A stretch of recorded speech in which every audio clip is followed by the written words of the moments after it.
Voltamos para a segunda parte da nossa aula sobre independência na América. E que bom que a gente. É bom dividir o vídeo assim, porque não fica tão pesado o conteúdo. Agora a gente vai iniciar, já começando a caminhar para o final, e a gente vai ter três, acho que é três questões no final, onde a gente vai destrinchar essas questões o máximo possível, pensando principalmente em como que você poderá responder essas questões, se caso cair alguma coisa parecida. Mas os nomes, quando a gente fala de independência da América Espanhola, nomes que a gente não pode esquecer: Simão Bolívar e San Martín. A gente vai entender que eles fizeram independência de certos locais juntos, mas também separados. Beleza? Então, são duas pessoas diferentes que são responsáveis por boa parte das independências na América do Sul. Então, é muito, muito, muito interessante quando a gente observa os ideais dele, principalmente Simão Bolívar. Então, por exemplo, alguns países, como Bolívia, é graças a Bolívar, e são grandes nomes se você for algum dia na Bolívia, na Venezuela, todos eles vão ter várias referências a esses dois, principalmente Simão Bolívar, ok? Então vamos lá, os dois, vou entender um pouquinho os líderes da Revolução Americana ou Revolução da Independência dos países da América do Sul. Vamos lá, primeiro, Simão Bolívar, ele é venezuelano, né? Ele é veneca, enfim, ele é venezuelano. Ele conseguiu realizar guerras de libertação em boa parte da América do Sul e ele tinha ideais republicanos. Então, ele era um cara da Venezuela, só que ele fez independência de boa parte. Ele que cuidou, digamos assim, das independências do norte da América do Sul. Ao sul da América, a gente tem San Martín, que ele era da Argentina, que hoje é a Argentina, realizou guerra de libertação em direção ao norte. Então, eles dois, um vem do sul, um vem do norte, né, indo para o sul, o outro vem do sul, indo para o norte. Quando eles chegam, eles fazem as dependências ali, todos da América do Sul, né? Ele tinha ideais monarquistas, ele acreditava que a América do Sul ele tinha que se tornar um país de monarquia para bater de frente com os outros países da América da Europa. Porque qual era o que unia Simão Bolívar e San Martín? Eles pensavam numa América livre, uma América livre da Europa. Beleza? Vamos entender mais um pouquinho esses dois, né? Ok? Olha aqui, aqui você tem San Martín. O Simão Bolívar, a gente já viu, esse aqui é San Martín. Beleza. Aconteceu então uma conferência de Guayaquil. Guayaquil é um país, o que hoje é o Equador, beleza? Guayaquil, pessoal, é onde teve todos aqueles problemas, onde mais o coronavírus ficou extremamente feio mesmo, que teve gente sendo deixadas na rua, corpos deixados na rua. Então foi lá. Essa conferência de Guayaquil, eles se juntaram principalmente para pensar como que seriam as independências da América do Sul. Qual era o norteador, digamos assim? Problema: Bolívar era republicano e San Martín era monarquista. San Martín ele até admirava bastante como que o Brasil tinha feito a sua independência. Então ele repensou e tentava abandonar. Ele pensou o máximo possível em se tornar um país tão poderoso. Só que ele só pensava que a América do Sul seria poderosa se formassem países monarquistas, em grandes países, né? Solução: como os dois tinham uma briga, né? Os dois tinham pensamentos diferentes. Eles fizeram a Conferência de Guayaquil. San Martín abandonou a luta revolucionária, até porque ele percebeu que não teria como criar uma monarquia do jeito que ele queria. Tropas revolucionárias passam a ser controladas então por Bolívar. Bolívar dá continuidade à luta da América do Sul, que era de independência. Então ele vai lutar, e aí Bolívar se torna o principal nome. Mas por que ele tinha esse princípio? Por que Bolívar tinha, quais eram os pensamentos de Bolívar? A gente já vai entender, porque são pensamentos bastante comuns da América do Sul. Principalmente, Bolívar ele vai ter um pensamento chamado de pan-americanismo, que ele queria que a América não se fragmentasse, tá ligado? Ele queria que a América toda se juntasse em um único país. Por quê? Ele tinha dois problemas. Ele acreditava que A América do Sul inteira, sendo América do Sul de língua espanhola, sendo o único país, seria muito mais forte, mais poderoso e conseguir bater de frente grandes nações como Estados Unidos, já que ele temia, e até mesmo a Europa. Mas Bolívar também tinha um outro problema, que era o Brasil. O Brasil era um problema porque estava extremamente ligado com a Europa. Ainda mais depois da independência do Brasil, o Brasil era um império, era uma monarquia. Então, Bolívar tinha sérios problemas não era respeitar o Brasil, mas ele temia mesmo quais seriam as intenções do Brasil em expansões de poder. Beleza, vamos entender um pouquinho mais do México. O México, de todas as Américas Latinas, foi um dos primeiros a se tornar independentes. E no México a gente também tem uma outra monarquia. Então a gente primeiro tem a monarquia do Haiti, que não deu certo, durou 2 anos, e a gente tem a segunda monarquia, que é do México, que durou 3 anos. 3 anos, 21, 22, 23, 24. 3 anos. 3 anos só que durou a monarquia do México. Então a gente pode muito bem falar que a única monarquia que literalmente deu certo na América foi a do Brasil, que durou mais de 60 anos aí. Então é muito tempo e durou bastante. Vamos lá. 1821, o general Agustín Teberca, mais Vicentinho Guerreiro, a gente já ouviu falar dele, que a gente viu na aula passada, assina o Plano de Iguala. O que era o Plano de Iguala? Aí eu quero que vocês observem o quanto parece, a gente consegue entender ou observar ideais iluministas, até mesmo pensamentos iluministas e pensamentos da Revolução Francesa. Igualdade jurídica parcial. Crioulos e chapetones eram iguais. Eles não vão separar nem crioulos nem chapetones. Eles vão começar a se tornar iguais. Religião oficial vai ser o catolicismo. E eles vão criar o México através de uma monarquia. Era para ser uma monarquia constitucional, mas se tornou uma monarquia absolutista, porque Agostinho primeiro, primeiro do Agostinho Carrara, né? Então já faz um lance aí. O Agostinho I, que era o então imperador do México, ele pensou numa monarquia completamente baseada em ideais europeus, ok? E aí ele queria se tornar imperador, e é muito doido, porque ele vai se tornar imperador e ele vai evocar tudo aquela questão do monarca dos astecas. Ele queria voltar à monarquia asteca. Ou então, lembrando que os astecas eles se auto-intitulavam mexicas, por isso que o México se tornou um país com esse nome, México, porque a população asteca se auto-intitulava mexica. Beleza, em 1824 acontece a Revolução Republicana, que põe fim à monarquia. Eles matam o então imperador Agostinho, porque queria se tornar absolutista, e entra o primeiro presidente da República, o general Guadalupe Vitória, que era um general, e aí o México se torna uma república como uma ditadura. Então, foi esses primeiros anos da República Mexicana foi extremamente ditatorial. E a gente vai observar a mesma coisa no Brasil? Vai. Quando pôs fim à monarquia, o Império, a gente também entrou na primeira ditadura brasileira, que foi a ditadura tanto do Marechal Deodoro, mas principalmente de Floriano Peixoto, que é considerado um dos maiores assassinos na história do Brasil. Beleza? Olha que Agostinho, né? Ele que se configurou como imperador.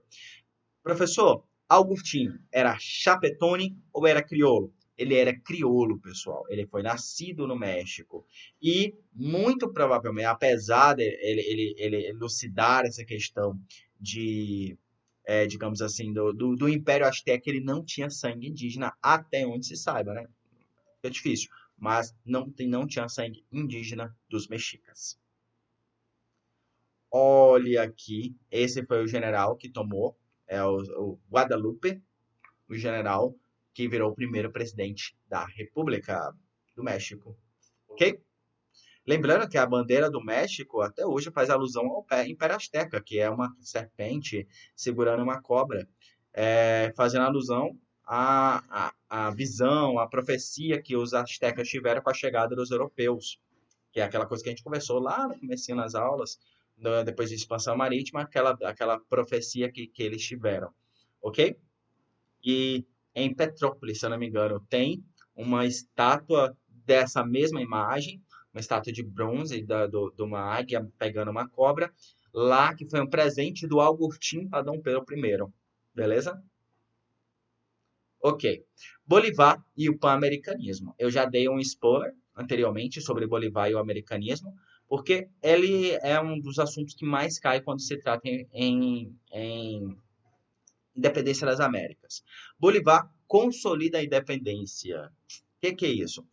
Bolivar, então, ele vai consolidar a independência, entender como que essa independência tinha que ser feita e criar como se fosse uma ideologia para a América do Sul.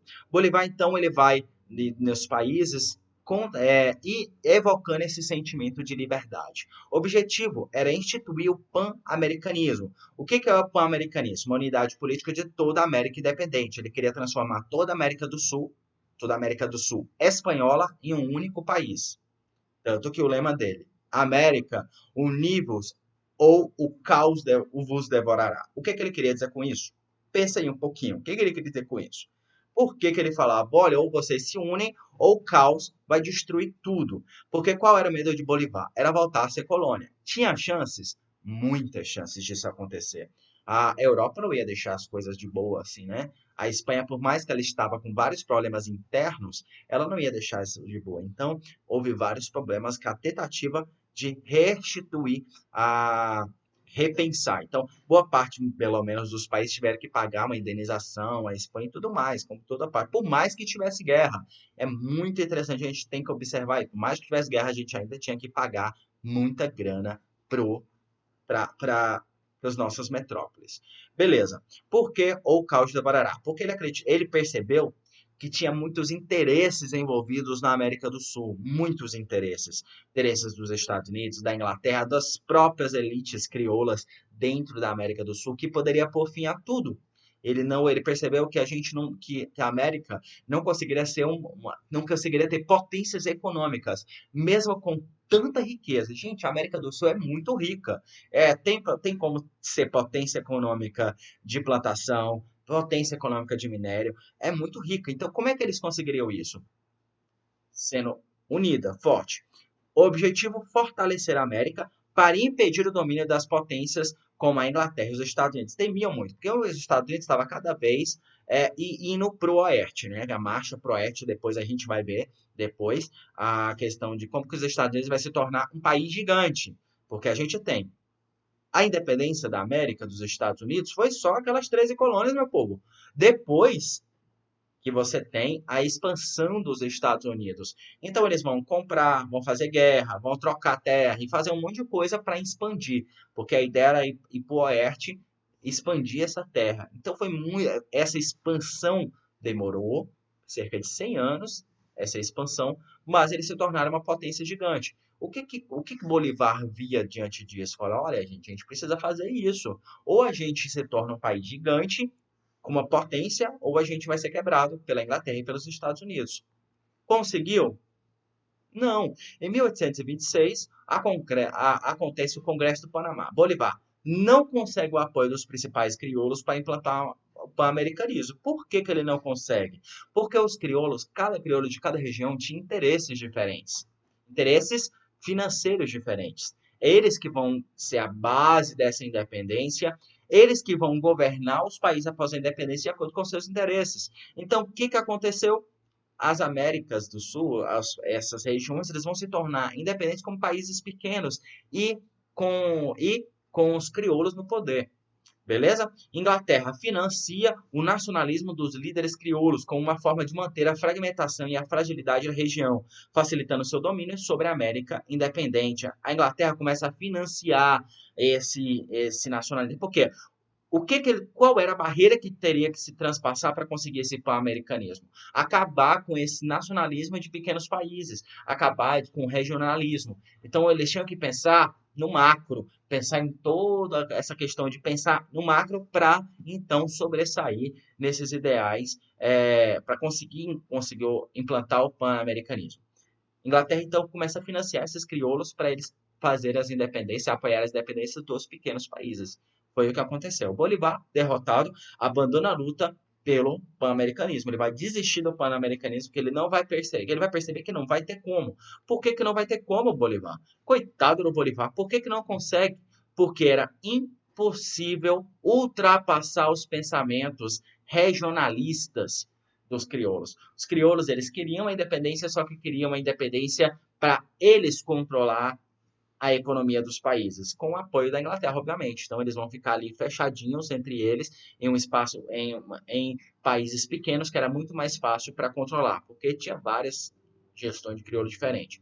Beleza, consequência das independências. Qual vai ser ainda, porque a gente tem que lembrar que teve várias consequências diferentes essa independência. Quais que foram elas? Vamos entender aqui mais um pouquinho. Vai ser uma coisa chamada de caudilismo, poder político nas mãos da elite crioula. Caudilismo, não esqueçam esse nome. O caudilismo é a característica da política após a independência da América do Sul, onde todo o poder vai estar na mão dos crioulos. Galera, a Bolívia, há menos de 15 anos atrás, foi o único país até agora que conseguiu colocar um indígena no poder. Ah, que é o único presidente da América do Sul indígena no poder. Lembrando que os indígenas apoiaram os crioulos na independência, fizeram parte do exército, lutaram em guerras de independência, só que eles participaram da vida política, neca de pitibiriba, não participaram. Então, o caudilismo é a característica do poder da América do Sul, onde os crioulos vão centralizar todo o poder na mão deles. O que vai acontecer? O nacionalismo vai ser evocado e vai acontecer a fragmentação política. A gente vai ter vários pequenos países na América do Sul, pequenos mesmo. Então, uma coisa que deveria ser grande seria duas potências, seria tanto o Império do Brasil quanto mesmo que fosse uma república, mas uma república da América do Sul ali do lado, seria duas potências econômicas que com certeza não deixariam nem os Estados Unidos e a Inglaterra mandar. Mas a gente tem o problema da elite crioula era um problema que era dificilmente iria conseguir ser ultrapassado. O qual que foi a ideia? Republicanismo, pequenas repúblicas. Por que república? Porque a república é o meio mais fácil da elite controlar esse poder. É o meio mais fácil. Por quê? Porque você troca de poder, vai trocando de poder e você mantém o rodízio entre as elites, né? As elites conseguem controlar o poder. Se fosse igual o San Martín queria, uma monarquia, não tinha como. Por quê? A elite até poderia ficar ali com o poder executivo, a metade do poder executivo poderia, mas a gente tem que lembrar que não existe ditaduras nas monarquias modernas, por exemplo, não tem como fazer ditaduras. O que a gente observa, por exemplo, nas Américas do Sul? De lá para cá, mano, é ditadura em cima de ditadura. A república favorece, de certo modo, isso porque acumula muito poder na mão de uma pessoa. Paternalismo. As repúblicas da América do Sul, elas vão ter um sentimento muito paternalista. O pai da nação, o presidente, ele vai se tornar extremamente... o populismo, digamos assim, da América do Sul é muito forte. Volta à mesma ideia. Por isso que temos tantas ditaduras na América do Sul. Pessoal, se eu não me engano, a Bolívia, acho que foi a Bolívia. Depois eu posso até pesquisar aqui para vocês. Eu acho que a Bolívia já teve mais de mil golpes diferentes. Quer ver? Bolívia, golpes.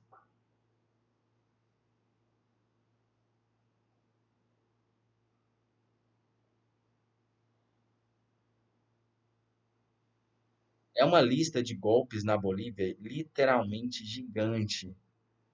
São muitos golpes. São os países que mais tiveram golpes de Estado. Então, lá, velho, acontece. Então, o problema é exatamente essa característica da América do Sul, é esse paternalismo. E o povo sempre sem representatividade. Isso que é o principal, a tristeza da América do Sul. O povo não tem representatividade. E aí, pessoal, vocês conseguem fazer um paralelo entre o Haiti e a América do Sul? Por que a América do Sul conseguiu manter sua economia no poder da mão dos crioulos? Por que o caudilismo se tornou um poder muito forte? Porque a Inglaterra e os Estados Unidos apoiavam esse tipo de política. E aí, exatamente para ter, nessa América do Sul, um comprador e um vendedor de produtos baratos para eles. Beleza? E o povo continuou sem representatividade. Beleza? Economia da América do Sul, modelo agroexportador, ou seja, produtos primários, matéria-prima, que envia para países industrializados, como Estados Unidos, Inglaterra, Europa no geral, e nós, por não ter uma economia, por não ter indústria, a gente compra esses produtos desses países. Ah, professor, a gente tem indústria na América do Sul? Até hoje tem, mas um desenvolvimento atrasado. A indústria da América do Sul, da América Latina no geral, é uma industrialização atrasada. Beleza? Então é muito complicado essa forma de pensamento, digamos assim, como é que eu poderia dizer para vocês? É muito complicado o atraso da industrialização da América do Sul. Por isso que a gente tem a América do Sul basicamente países pobres. Inserção da região no divisão internacional de trabalho. Isso é questão quase que geográfica, pessoal. Divisão internacional do trabalho. Então, a questão trabalhista vai ser muito forte na América do Sul, beleza? E eles vão entrar numa questão, boa parte dos países, quando ela se torna independente, eles já vão abolir a escravidão e vai colocar o trabalhador como criar leis trabalhistas, né? De cunho internacional. Dependência externa. A economia da América do Sul, da América Espanhola, é completamente dependente de países externos. Estados Unidos e Europa, principalmente, beleza? Compra-se muito produto internacional, tipo, produtos industrializados e vendem produtos primários para esses países industrializados. E estrutura latifundiária. O que é isso? Muito poder, obviamente, agroexportador, a gente já viu o modelo agroexportador, na mão de poucas pessoas, porque a maioria tem muitas terras. Então, a economia familiar, digamos assim, a pequenas fazendas não tem, a maioria é grandes fazendas, muito parecido com o Brasil. Sociedade, baixo desenvolvimento educacional, e a gente tem que lembrar que, pelo menos até a independência, e boa parte depois da independência, somente os chapetones e os crioulos tinham acesso à educação. Atrás do desenvolvimento da cidadania, esse concepção de cidadania, onde divisão da sociedade, onde quem era, por exemplo, dos indígenas estavam excluídos e a faixa etária da sociedade, a maior parte está excluída, obviamente eles não vão conseguir participar. Então, a cidadania ainda era fraca, já que todo o poder estava na mão dos crioulos. Atrás do desenvolvimento urbano, por causa dessa concepção agroexportadora, então não queriam que a galera fosse para a cidade. A gente tem que lembrar que, geograficamente, até questão geográfica, urbanização mundial só acontece atrelado à indústria. Então, você tem um boom de crescimento de cidade se tiver indústria. Se não tiver indústria, as cidades não crescem. Ok? Por que São Paulo é a maior cidade do mundo? Porque é lá que teve o desenvolvimento industrial. Né? Foi lá que teve o desenvolvimento industrial. Por que a gente tem Manaus, é a maior capital uma maior capital do norte? Porque lá teve desenvolvimento industrial. Por que Boa Vista não consegue se desenvolver? Porque a gente não consegue manter um polo industrial. Beleza? Por isso que a gente ainda nos tornamos mais uma cidade que tem uma grande dependência de Manaus. E principalmente uma estrutura oligárquica. O que é oligarquia? Grupos ali no poder que se mantêm no poder por muito tempo, no caso, os crioulos. Ok? Os crioulos vão se manter no poder por muito tempo, porque eles que desenvolveram e é eles que tinham apoio. Deixa eu só levantar um pouquinho a mão.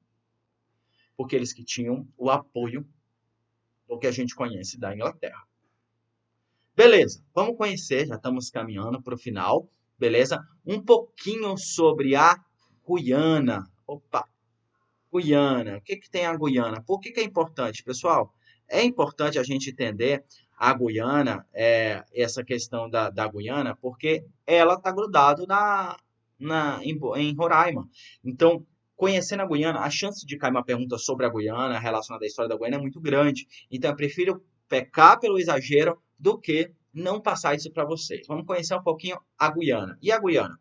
A região relativa à Guiana começou a ser colonizada em 1621, então uma colonização tardia por holandeses na Companhia das Índias Ocidentais. Essa Companhia das Índias Ocidentais é a mesma Companhia das Índias Ocidentais do Maranhão. Vocês lembram que a gente viu na aula passada, na revolta de Beckman? Alguém lembra? Alguém lembra? Pois é, as mesmas companhias das Índias Ocidentais que colonizou, que trazia, tinha um monopólio comercial do Maranhão, era a mesma que conseguia fazer para a região onde hoje a gente conhece a Guiana.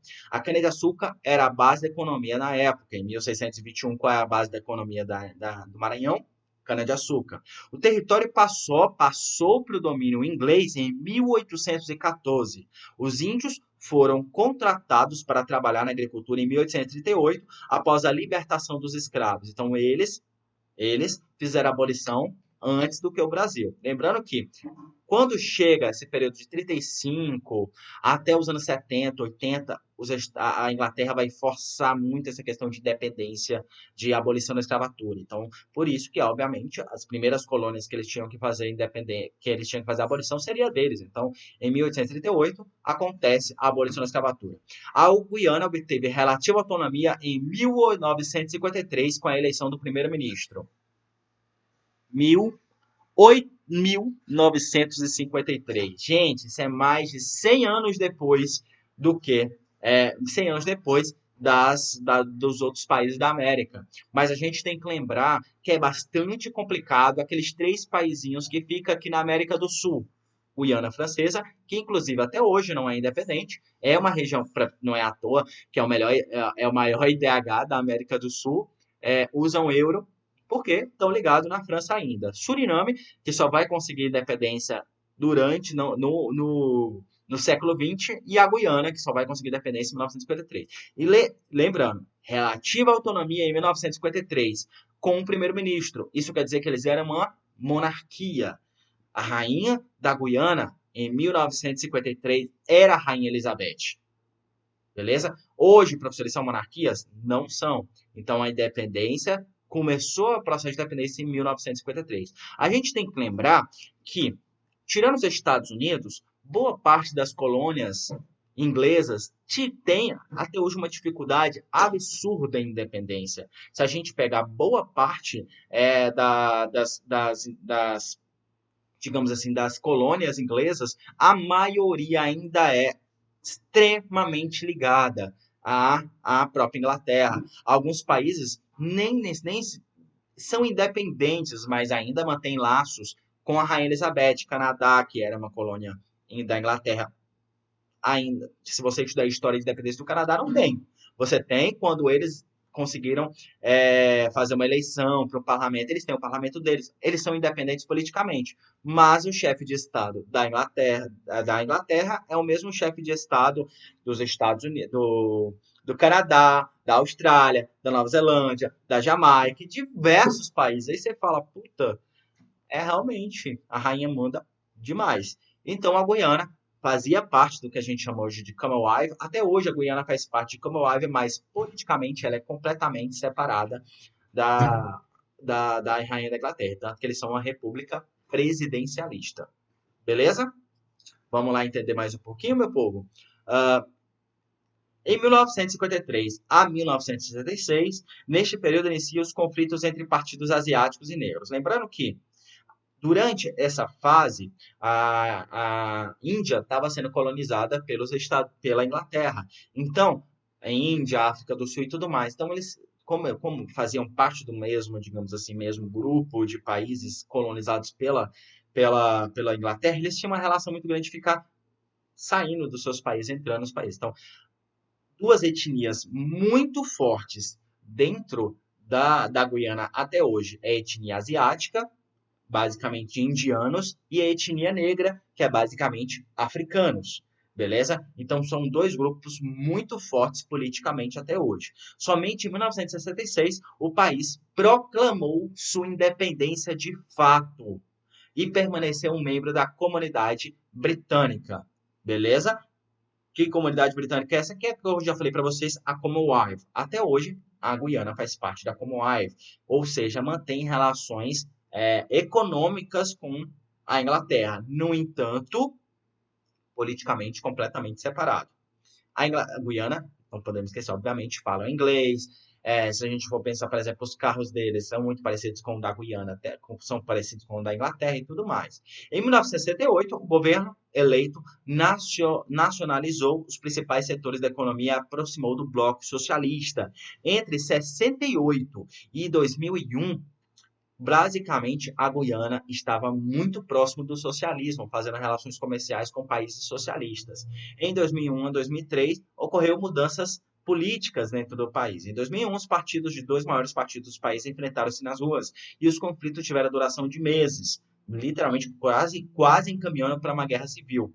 Somente em 2003, o governo de oposição assinaram um acordo que previu reformas políticas e a investigação de ações políticas nas manifestações. Isso o quê? Ou seja, foi 3 anos aí lutando para essa paz de política dentro da Guiana. A gente tem que lembrar que, inclusive, teve votação na Guiana esse ano, foi em janeiro, teve votação em janeiro, e aconteceu o mesmo problema, porque o sistema deles de eleição é extremamente falho, tão falho quanto o nosso se brincar, né?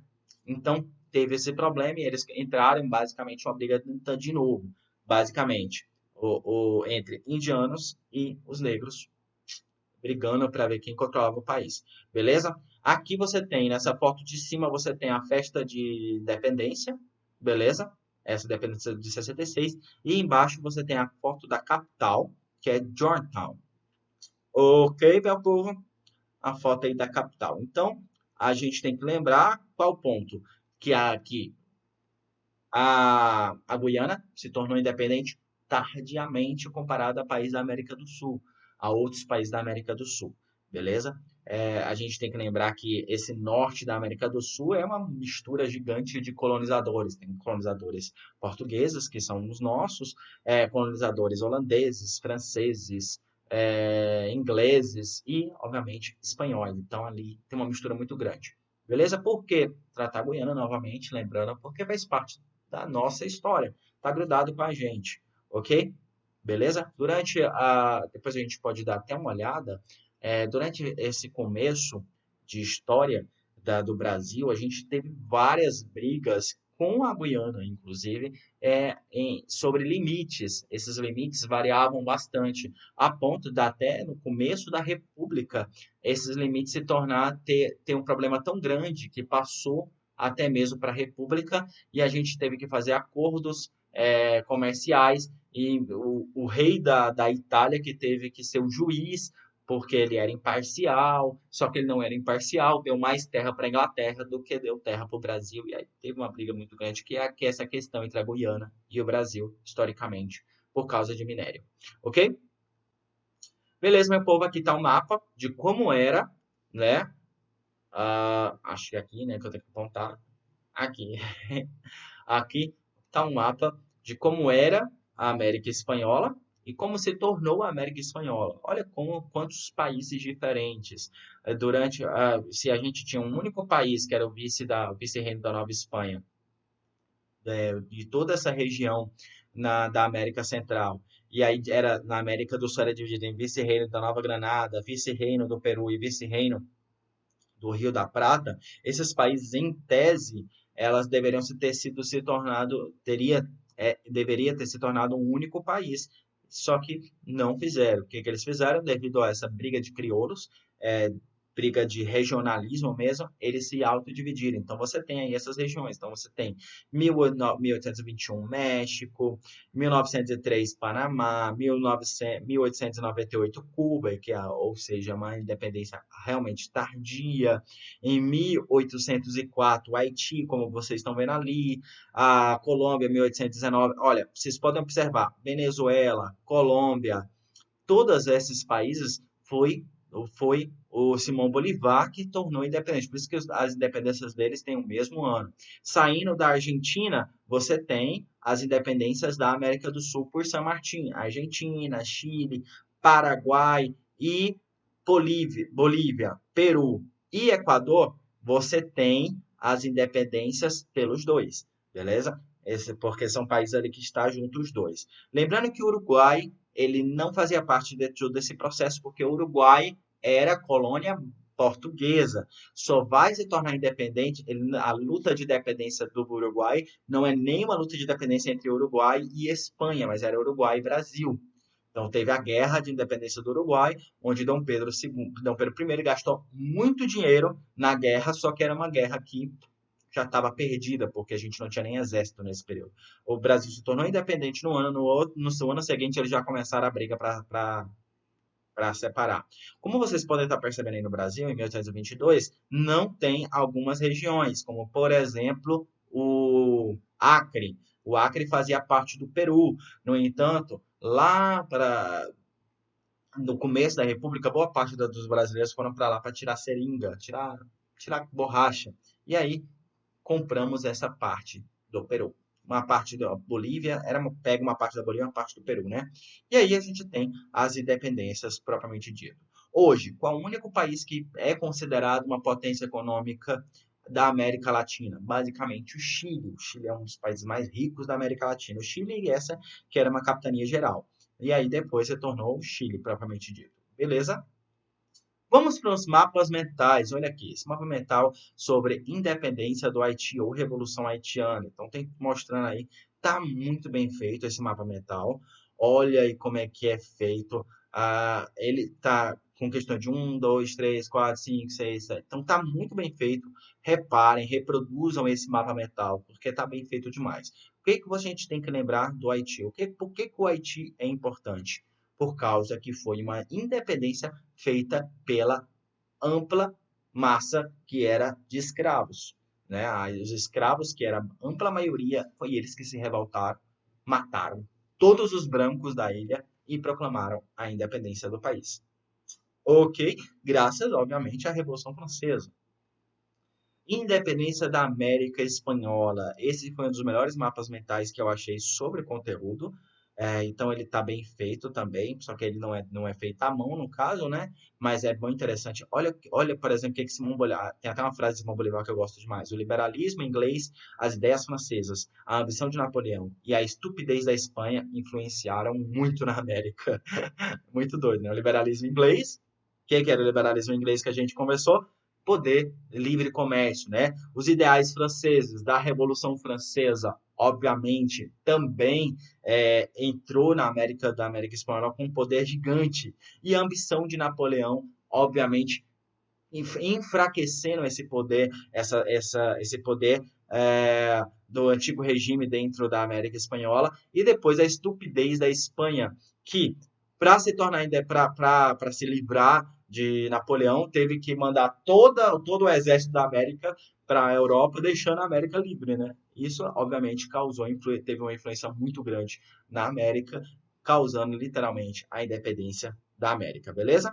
E aí você tem a questão do bolivarismo, movimento a favor da unificação das colônias espanholas da independência. Então é muito interessante você observar isso. Você tem, por exemplo, a questão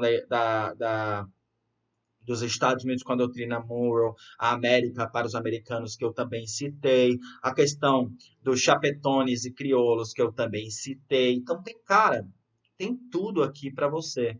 Então, observem e façam, reproduzam ele. Está muito bem feito esse mapa mental, ok? Opa, é o último mapa mental? Sim. Deixei aqui o único mapa mental que eu não consegui achar, porque não temos um conteúdo grande disso, então tô igual eu falei para vocês, normalmente não se estuda a história da Guiana, eu não coloquei, mas são dois mapas mentais muito bons que é para vocês observarem. Vamos para a perguntinha, meu povo. As perguntas. Bom, a primeira pergunta sobre a história da Revolução do Haiti, ok? Vamos lá então? Vem comigo, vamos entender essa questão porque ela tá boa. Eu gostei dessa questão. Vamos lá. Considere as afirmações abaixo sobre a história do Haiti no século XIX e século XX. Ok? A Guerra de Independência do Haiti iniciou com uma ampla rebelião de escravos cujas consequências foram a abolição da servidão e a emancipação do país no mundo do domínio colonial francês? O que você acha? Será? Não sei. O que você acha? Vamos lá ver a outra. Os franceses exigiram uma compensação financeira em razão da abolição da escravidão e da independência, que só terminou a ser paga em meados do século XX. A gente viu isso? os haitianos tiveram que pagar para a França? Tiveram, né? Então, o país enfrentou em janeiro de 2010, janeiro de 2010, um terremoto devastador que custou a vida de mais de 100 mil haitianos e forçou outros milhares à imigração, inclusive para o Brasil. Boa parte dos haitianos que tem aqui, por exemplo, em Boa Vista, é desde 2010 que eles estão vindo para cá. Se você vai, por exemplo, para Letem, lá tem centenas de haitianos entrando no Brasil através dessa divisa todos os dias, porque o país está devastado, está até hoje devastado. Então, não conseguem se erguer. Isso aí está correto? Está correto. Quais que são as corretas?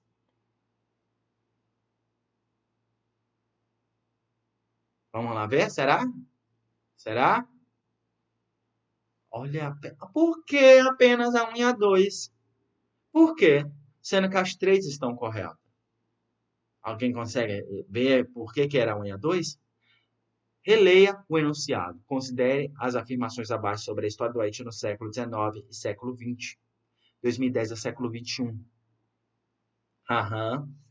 Gente, eu adorei essa pergunta, por causa de exatamente isso. Muita gente deve ter marcado a E por questões simples de história. É óbvio que tudo está correto.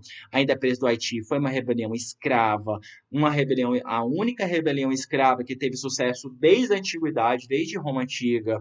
Os franceses exigiram uma compensação financeira com os haitianos, só deixaram de pagar no século XX. E aí você pensa, como que os haitianos pagaram isso? Demorou tanto a pagar, por causa que boa parte dos países do início do Haiti fecharam economicamente o Haiti, não deixar, não conseguia, não comercializava com o Haiti. O Haiti ficou um país fechado por muito tempo. E, obviamente, está correndo também, o país enfrentou em janeiro de 2010 o terremoto que devastou o país, um país que já era pobre foi destruído, né? Mas 2010 é século XXI e a questão está perguntando sobre a história do Haiti no século XIX, século XX. Por isso que a 3, obviamente, estaria errada por causa do enunciado. Beleza? Então vamos para a próxima? Olha aqui uma pergunta que eu também gosto muito. Observe que essa pergunta vai misturar questões da Inglaterra, Estados Unidos e crioulos. As causas que levaram as colônias espanholas na América a se tornarem independentes são consequências dos interesses de vários personagens, principalmente no que se refere ao controle dos processos econômicos da influência regionais. Frente a isso, relaciona os personagens indicados pelas letras, com seus respectivos interesses nas independências das colônias que estão abaixo, indicado por números. Então, você tem A, Inglaterra, B, Estados Unidos e C, crioulos. A gente tem esses três grupos de dois países e um grupo social bastante forte, e a gente tem que entender qual que é o interesse de cada um. Número 1. A ruptura com a metrópole garantia a liberdade nas transações mercantis, principalmente com os países industrializados. Isso era interesse da Inglaterra, dos Estados Unidos e dos crioulos. Vai anotando. Pega o caderninho e vai anotando. Calma aí. A independência das colônias eliminaria as barreiras monopolistas ao comércio, ampliando assim o mercado para a compra de suas mercadorias. Olha aí. Tá? Tem uma coisa próxima aí. Você consegue? Isso era interesses da Inglaterra, dos Estados Unidos ou crioulos. 3. Apoiou as lutas de independência como forma de conter a influência europeia no continente americano. Olha isso aí, essa aí tá dada, meu povo. Tá dada. Apoiou as lutas de independência como forma de conter a influência europeia no continente americano. Faltou falar doutrina Monroe, né? Então, qual das alternativas tem uma relação correta? Qual? A. Com certeza A. A2. Vamos lá. Inglaterra, a independência das colônias, eliminaria as barreiras monopoliais do comércio, ampliando assim o mercado na compra de suas mercadorias. Inglaterra apoia a independência da América Latina, pelo fato que ele acabaria com os monopólios de comércio causados por causa do mercantilismo. A Inglaterra era um país industrializado, queria mais compradores de seus produtos industrializados. Então, obviamente, a América do Sul, que era um país sem nenhuma indústria, que era países, era uma região sem nenhuma indústria, obviamente compraria muito produtos industrializados na Inglaterra. Por isso que ela apoiou. B3. B. Estados Unidos. 3. Apoiou as lutas de independência como forma de conter a influência europeia no continente americano. Essa, Dr. Moore, a América para os americanos. Apoiar as lutas de independência como forma de influência europeia. Acabar com a influência europeia na América do Sul favorecia os Estados Unidos, que também era um país que estava em amplo processo de industrialização. Beleza? Então, tanto a Inglaterra quanto os Estados Unidos apoiou esses países ficarem cada vez mais fracos e dependentes de uma economia externa, porque favorecia esses dois países. E crioulos, a ruptura com a metrópole garantia a liberdade das transações mercantis, principalmente com países industrializados. Então, os crioulos queriam isso, romper com a metrópole, porque lembrando que nesse monopólio comercial metropolitano, os crioulos eram obrigados a comprar produtos da Inglaterra, a comprar produtos da Espanha e vender produtos só para a Espanha. Eles eram obrigados, o monopólio comercial colonial é esse. Então, rompendo isso, eles poderiam comercializar com países industrializados. Esses crioulos tinham uma intenção, por exemplo, de por fim, vamos se industrializar. Não, eles queriam ter poder. Então, a industrialização não favorecia essa elite crioula, da mesma forma que não favorecia a elite brasileira, que a gente vai ver na próxima aula. Vamos ver a próxima pergunta? E aqui é uma pergunta sobre Simão Bolivar. Vamos ver aí. É uma ideia grandiosa, pretender formar de todo o novo mundo uma única nação, com um único vínculo de língua, aliás, vamos lá. É uma ideia grandiosa pretender formar de todo o novo mundo uma única nação com um único vínculo que ligue as partes entre si e com o todo. Já que tem uma só origem, uma só língua, mesmos costumes e uma só religião, deveria, por conseguinte, ter um só governo que confederasse as diferentes estados que haverão de se formar. Mas tal não é possível, porque climas remotos, situações diversas, interesses opostos e características dessemelhantes desdividem a América. É uma carta de Simão Bolivar, que é chamada Carta da Jamaica. Beleza? O texto foi escrito durante as lutas de independência da América Hispânica. Podemos dizer que, ao contrário do que afirma na carta, Bolivar não aceitou a diversidade americana e, em sua ação política e militar, reagiu à iniciativa de autonomia do Brasil. Então, Bolivar lutou contra a independência do Brasil? Você acha isso?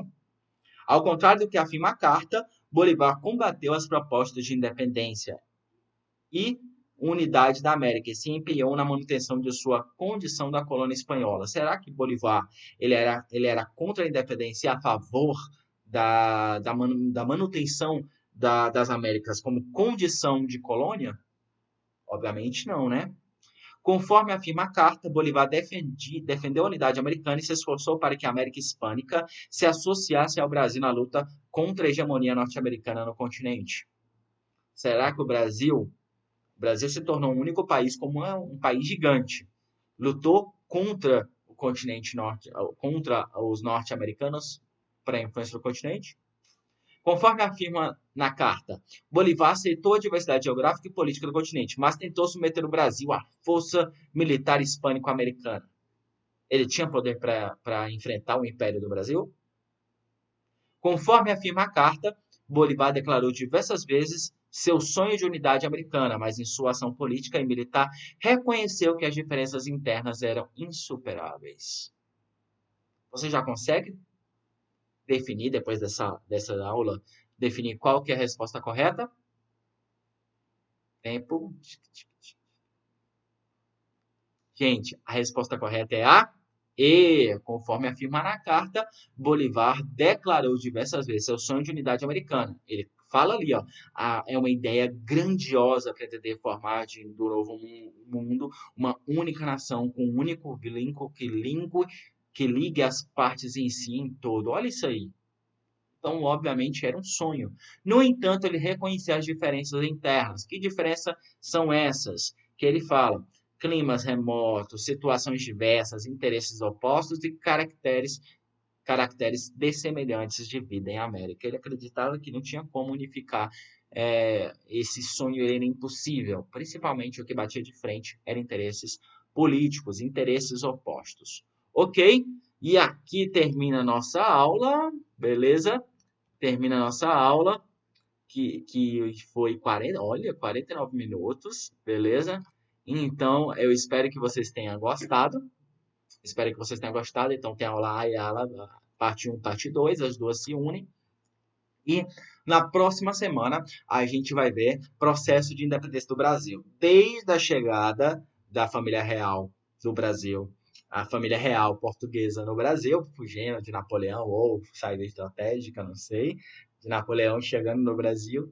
E aí isso vai mudar completamente o caminho da história brasileira, beleza? E até mesmo, até porque a partir daí a gente vai se tornar independente como uma monarquia constitucional parlamentar. Eu fico imaginando que San Martín deveria ficar puto com isso, porque é o que ele queria para a América Hispânica, não conseguiu. Simão Bolívar queria um país confederado para uma confederação. O que é uma confederação? Alguém sabe? Uma confederação? Uma confederação, pessoal, é um país razoavelmente grande, onde você não tem, digamos assim, um presidente, digamos, mandando. Na verdade, você junta as partes que vão conversar entre si para ver o que é melhor para o todo, entendeu? Então era impossível porque os crioulos não desejavam isso. Então a gente tem vários interesses aí bastante conflitantes, que vai ser um grande problema para o início. Ok? Vai vir mais questões depois para vocês sobre esse tema. Espero que vocês tenham gostado e até semana que vem. Um abraço e até mais.